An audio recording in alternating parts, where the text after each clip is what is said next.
कि तभी लेवन ने उसे रोका। उन्होंने देखा कि क्विंटन पतले स्टील के तारों से घिर चुका था जो धीरे धीरे रोटेट होते जा रहे थे। इससे पहले कि वो तार क्विंटन के शरीर को बोटियों में बदल देते, क्विंटन एक संकरे गैप से बाहर कूद पड़ा, लेकिन इस कोशिश में उसका पैर जख्मी हो गया। वो दर्द से कहराता हुआ वापस पहले वाले कमरे में आ गया। क्विंटन को अब वर्थ पर शक होने लगा था, क्योंकि वर्थ ने ही कमरे के नंबर्स चेक करके उसे सुरक्षित बताया था। लेकिन लेवन ने कहा, मैंने भी तो वो नंबर्स चेक किए थे, लेकिन वो प्राइम नंबर्स नहीं थे। उस रूम को तो सुरक्षित होना चाहिए था। इस पर क्विंटन ने कहा, तुम्हारा प्राइम नंबर फॉर्मूला किसी काम का नहीं है।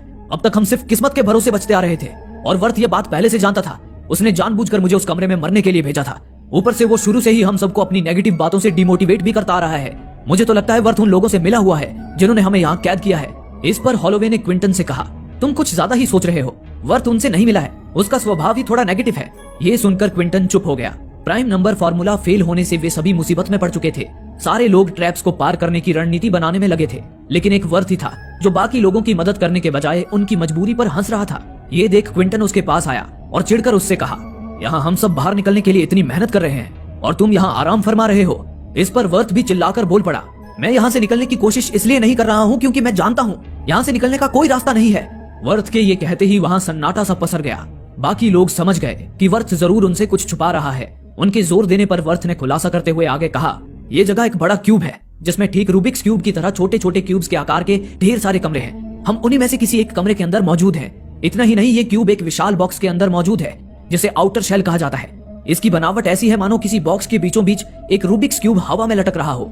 ये सुनकर हॉलोवे ने वर्थ से पूछा, आखिर तुम हो कौन और तुम इस जगह के बारे में इतना सब कैसे जानते हो?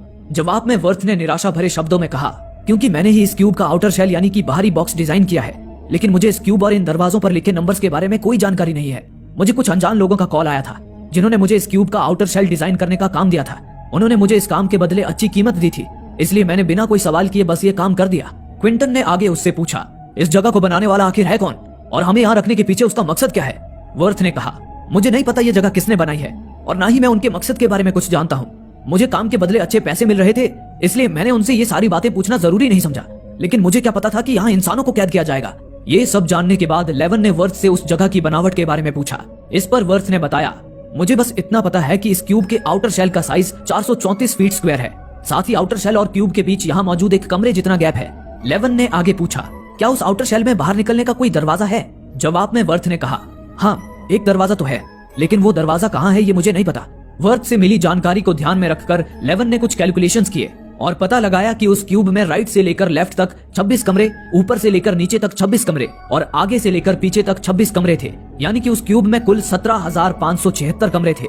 ये सुनते ही सभी के पसीने छूट गए, क्योंकि उन्हें पता भी नहीं था कि इतने सारे कमरों के बीच वे लोग इस वक्त कौन से कमरे में हैं। लेवन का दिमाग भी उस वक्त इसी समस्या को सुलझाने में लगा था। उसी पल लेवन के दिमाग की बत्ती जल उठी। उसे समझ आया कि दरवाजे पर लिखे नंबर्स में कार्टेशियन कोऑर्डिनेट्स छुपे हुए थे जो क्यूब में कमरों की पोजीशन को दर्शाते थे। कार्टेशियन कोऑर्डिनेट्स के जरिए लेवन ने जब उस कमरे की पोजीशन का पता लगाया तो उसे पता चला कि उस कमरे से 7 कमरे और आगे जाने पर उन्हें क्यूब का आखिरी कमरा मिल जाएगा। उन्हें यकीन था कि आखिरी कमरे में जाकर उन्हें क्यूब से बाहर निकलने का कोई न कोई रास्ता जरूर मिल जाएगा, इसलिए वे आखिरी कमरे की तरफ बढ़ने लगे। अब वे ट्रैप्स का पता लगाने के लिए पहले की तरह जूतों का इस्तेमाल कर रहे थे। तभी आगे चलकर लेवन को एक ऐसा कमरा मिला जिसके कोऑर्डिनेट्स के मुताबिक वो क्यूब का 27वां कमरा था। उसे देख लेवन उलझन में पड़ गई। उसने बाकियों से कहा, इस क्यूब में तो एक लाइन में केवल 26 कमरे होने चाहिए थे, लेकिन यहाँ ये 27वां कमरा कैसे आ गया? लेवन इस सोच में पड़ गई। हालांकि वे बिना रुके आगे बढ़ते रहे। अब वे क्यूब के आखिरी कमरे तक पहुंचने से केवल 1 कमरे की दूरी पर थे, लेकिन जल्द ही उन्हें मालूम हुआ कि आखिरी कमरे से पहले जितने भी कमरे थे उन सारे कमरों पर ट्रैप्स लगे हुए थे। आगे बढ़ने का कोई भी सुरक्षित रास्ता नहीं था।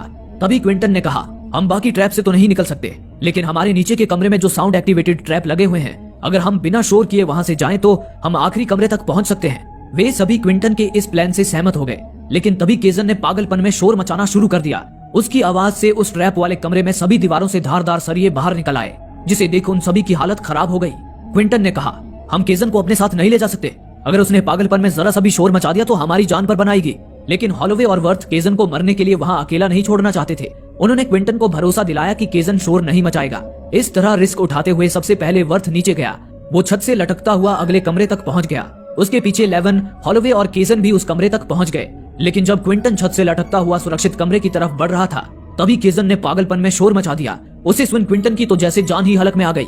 उस ट्रैप रूम में मौजूद धारदार सरिये क्विंटन के शरीर को छन्नी करने बाहर निकले ही थे कि तभी ऐन मौके पर उसने दूसरे कमरे में छलांग लगा दी। क्विंटन बाल बाल बच गया, लेकिन अब वो गुस्से में केजन को मारने पर उतारू हो चुका था। हॉलोवे ने जब उसे रोका तो वो गुस्से में हॉलोवे को भी गालियां देने लगा। जवाब में हॉलोवे ने भी उसे चिल्लाकर कहा, तुम एक गुस्सैल आदमी हो, तुम 11 जैसी छोटी लड़कियों से फ्लर्ट करते हो, इसी वजह से तुम्हारी बीवी ने तुम्हें छोड़ दिया होगा। हॉलोवे के इतना कहते ही क्विंटन ने अपना आपा खो दिया और उसे एक थप्पड़ जड़ दिया, लेकिन हॉलोवे थप्पड़ खाकर हंस पड़ी और कहा इस थप्पड़ ने साबित कर दिया कि मैंने जो कुछ भी कहा वो सच था। हॉलोवे का ये ताना सुनकर क्विंटन ने चुप्पी साध ली। अब वे लोग क्यूब के आखिरी कमरे में पहुंच चुके थे।